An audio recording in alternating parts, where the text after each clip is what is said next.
నేడు తెలంగాణ రాష్ట్ర బంద్ కు మావోయిస్టులు పిలుపునిచ్చారు.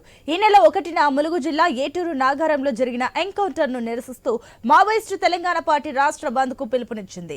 చెల్పాకలో 7 మావోయిస్టులను ప్రాణాలతో పట్టుకుని పోలీసులు కాల్చి చంపారని ఆ పార్టీ ఆరోపించింది. బంద్ నేపథ్యంలో ములుగు, భద్రాద్రి, కొత్తగూడెం జిల్లాల పోలీసులు అప్రమత్తమయ్యారు. ఏజెన్సీ ప్రాంతాలకు ఆర్టీసీ బస్సులు రద్దు చేశారు. అడవుల్లో గ్రే హౌండ్స్ బలగాలు పెద్ద ఎత్తున కూంబింగ్ చేపట్టాయి.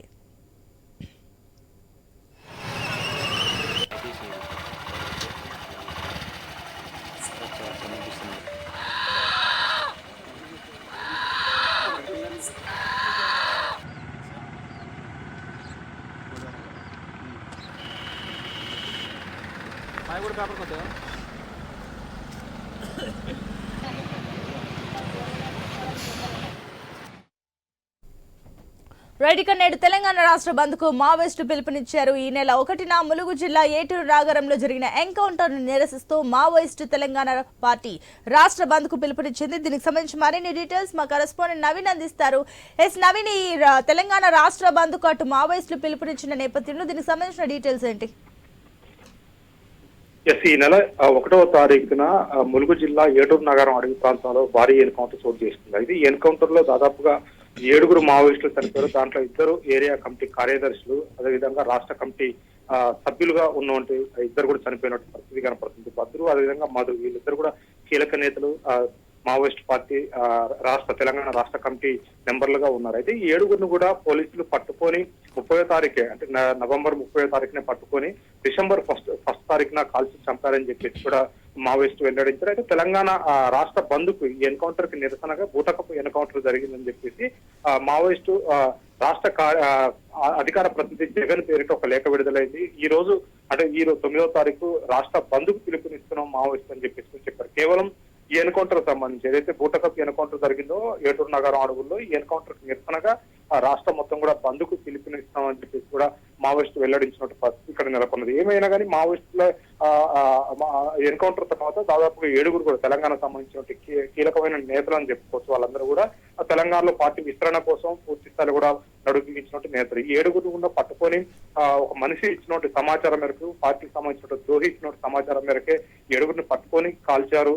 ఆ 7 అన్నంలో కూడా పూర్తి స్థాయిలో కూడా మత్తు కూడా కరికిన తర్వాతనే ఒక రోజు మొత్తం కూడా పోలీసులు వాళ్ళ హ్యాండ్ఓవర్ లో పెట్టుకొని చిత్రహింసలో గురి చేసి చంపారని చెప్పేసి కూడా ఇప్పటికే మానవ హక్కుల సంఘానికి సంబంధించి కూడా కోర్టుకు కూడా ఎక్కినట్టు పరిస్థితిగా వస్తుంది. ఈ నేపథ్యంలోనే ఈ ఎన్కౌంటర్ నిరసనగా ఈ రోజు తెలంగాణ రాష్ట్రం మొత్తం కూడా బంద్కు పిలుపునిచ్చారు మావోయిస్టు తెలంగాణ పార్టీ. అయితే ఈ నేపథ్యంలో పూర్తి స్థాయిలో కూడా అడవి ప్రాంతంలో ఏదైతే ఏజెన్సీ గ్రామాలు ఉన్నాయో గ్రామాల్లో పూర్తి స్థాయిలో కూడా బంద్ అనేది కొద్దిగా కనపడుతున్నట్టు పరిస్థితిగా పడుతుంది. అదేవిధంగా ఏజెన్సీ ప్రాంతాలకు ఆర్టీసీ బస్సులు మాత్రం నిలిపివేస్తున్నట్టుగా అధికారులు వెల్లడించారు. ఎందుకంటే ఏదైనా ఘటనలు చోటు చేసుకుంటే ఖచ్చితంగా ప్రభుత్వ ఆస్తులు ధ్వంసమయ్యే అవకాశం ఉన్న నేపథ్యంలో పూర్తి స్థాయిలో కూడా ఏజెన్సీ గ్రామాలు ఎక్కడైతే ఉన్నాయో పూర్తిగా ఏటూరు నాగారం ఈ ప్రాంతంలో, అంటే ములుగు జిల్లాతో పాటు భద్రాద్రి జిల్లా, అదేవిధంగా మావోయిస్టు ప్రాబల్యం ఉన్నటువంటి ఏజెన్సీ ప్రాంతాలు ఎక్కడైతే ఉన్నాయో అక్కడ ప్రభుత్వానికి సంబంధించిన ఆర్టీసీ బస్సులను నిలిపేస్తున్నట్టు చెప్పేసి అధికారులు చెప్పారు. అంతేకాకుండా ఆంధ్ర నుంచి తెలంగాణకు వచ్చే ఏపీ వచ్చేది ఏదైనా అడవి ప్రాంతం మార్గం ఉంటే ఆ మార్గం ప్రాంతంలో కూడా ఆర్టీసీ బస్సులు నిలిపేస్తున్నట్టుగా అటు తెలంగాణ అదేవిధంగా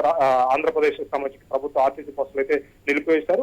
ఒక ఉత్కంఠ అయితే కొనసాగుతుంది. ఎందుకంటే ఈ రోజు బంద్ నేపథ్యంలో ఇప్పటికీ మనం చూసుకుంటే నిన్న అర్ధరాత్రి నుంచే పోలీసులు భారీ ఎత్తున కూడా వాహనాల తనిఖీలు నిర్వహిస్తున్న పరిస్థితి కాబోతుంది. ఏజెన్సీ ప్రాంతాల్లో ఒక టెన్షన్ వాతావరణం కూడా ఉంది. ఎందుకంటే దాదాపుగా మనం చూసుకుంటే ఇప్పటికే తెలంగాణ అడవుల పూర్తిగా కూడా గ్రాంట్ బలగాలు ఉదయం నుంచి కూడా భారీ పుంగింగ్ నిర్వహిస్తున్న పరిస్థితి ఉంది. అంతేకాకుండా తెలంగాణ ఛత్తీస్గఢ్ సరిహద్దు ప్రాంతాల్లో కూడా భారీ ఎత్తున కూడా పోలీసులు మకాం వేసిన పరిస్థితి అక్కడ కనపడుతుంది. కేంద్ర బలగాలతో పాటు అదేవిధంగా రాష్ట్ర పోలీసులు కూడా సమేతంగా పూర్తి స్థాయిలో కూడా పుంగింగ్ నిర్వహిస్తున్నారు. అయితే మావోయిస్టులకు సంబంధించిన పూర్తిగా కూడా ఇలా బంద్ ఉన్న నేపథ్యంలో వాళ్ళు ఏదైనా దేనికైనా తెగబడే అవకాశం ఉంటుందని ముందుగా సమాచారం ఇచ్చినట్టు పరిస్థితి కనపడుతుంది. అంతేకాకుండా తెలంగాణ సంబంధించిన రాష్ట్ర ప్రభుత్వంలో ఎవరైతే ఉన్నారో కాంగ్రెస్ ప్రభుత్వానికి సంబంధించిన నేతలకు కూడా పోలీసులు అయితే ఒక అల్టిమేటివ్ జారీ చేశారు. ఎట్టి పరిస్థితుల్లో కూడా బయటికి వెళ్ళకూడదని చెప్పేసి కూడా చెప్పారు. ఎటైనా వెళ్ళాలి అంటే మాత్రం పక్కా పోలీస్ స్టేషన్ లో సమాచారం ఇవ్వాలి, పోలీసులకి సంబంధించి సమాచారం ఇచ్చిన తర్వాత మీరు వెళ్ళాలని చెప్పేసి కూడా చెప్పారు. అది చిన్న నాయకుడైనా పెద్ద నాయకుడైనా సరే ఏజెన్సీ ప్రాంతంలో కాంగ్రెస్ నాయకులు తిరగాలంటే మాత్రం ఖచ్చితంగా పోలీస్ పర్మిషన్ కావాలి, పోలీసు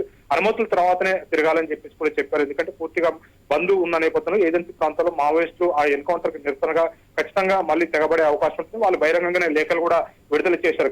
కాంగ్రెస్ ప్రభుత్వం వంటి నాయకులు కానీ కాంగ్రెస్ ప్రభుత్వానికి సంబంధించిన ఎమ్మెల్యే ఎవరిని కూడా వదలము, ఈ ఎన్కౌంటర్ బూటకప్పు ఎన్కౌంటర్ అని చెప్పేసి ముందుగానే హెచ్చరికలు జారీ చేసిన నేపథ్యంలో పూర్తి స్థాయిలో కూడా ఐఎల్ఎఫ్ అయిన పరిస్థితి కనపడుతుంది. అంతేకాకుండా భారీ ఎత్తున కూడా చెక్ పోస్టులు కూడా ఏర్పాటు చేశారు. రాష్ట్రాలకు సంబంధించిన ఏదైతే సరిహద్దు ప్రాంతాలు ఉంటాయి, ఆంధ్రప్రదేశ్, తెలంగాణతో పాటు ఛత్తీస్గఢ్, ఈ 3 రాష్ట్రాల బార్డర్ లో భారీ ఎత్తున కూడా చెక్ పోస్ట్ ఏర్పాటు చేశారు. భారీగా కూడా తనిఖీలు నిర్వహిస్తున్నట్టు పరిస్థితి కాబట్టి, అంతేకాకుండా ఏజెన్సీ గ్రామాల్లో ఎవరైతే ఛత్తీస్గఢ్ నుంచి వచ్చి వలస ఉంటున్నారో గ్రామస్తులు, వాళ్ళపై కూడా గట్టి నిఘా పెట్టారు. ఎందుకంటే మొన్న జరిగినటువంటి ఎన్కౌంటర్ లో ఛత్తీస్గఢ్ నుంచి వచ్చినటువంటి గిరిజనులే ఒక గ్రామం అక్కడ ఏదైతే 7 నగరాలు ఉంటున్నారో వాళ్ళే ఆ అన్నంలో ఏదైతే మావోయిస్టులకు ఇచ్చిన అన్నంలో పోలీసులు మొత్తం మంది కలిపి పంపించారని చెప్పేసి వాళ్ళే కోర్టుగా మారని చెప్తున్నారు. ఈ నేపథ్యంలో పోలీసులు కూడా పూర్తి స్థాయి కూడా ఏజెన్సీ ఛత్తీస్గఢ్ నుంచి వచ్చినటువంటి ఎవరైతే గిరిజనులు ఉంటారో ఆ గిరిజనులపై కూడా గట్టి నిఘా పెట్టినట్టు పరిస్థితి కాబోతుంది. పూర్తి స్థాయిలో కూడా మావోయిస్టులకు తెలంగాణలో సపోర్ట్ చేయడం కానీ వాళ్ళకి సహకరించడం కానీ కేవలం ఛత్తీస్గఢ్ నుంచి వచ్చినటువంటి వలసకు సంబంధించినటువంటి ఎవరైతే కూలీలుగా వచ్చి ఇక్కడ ఉండిపోయారో వాళ్ళ గ్రామాలు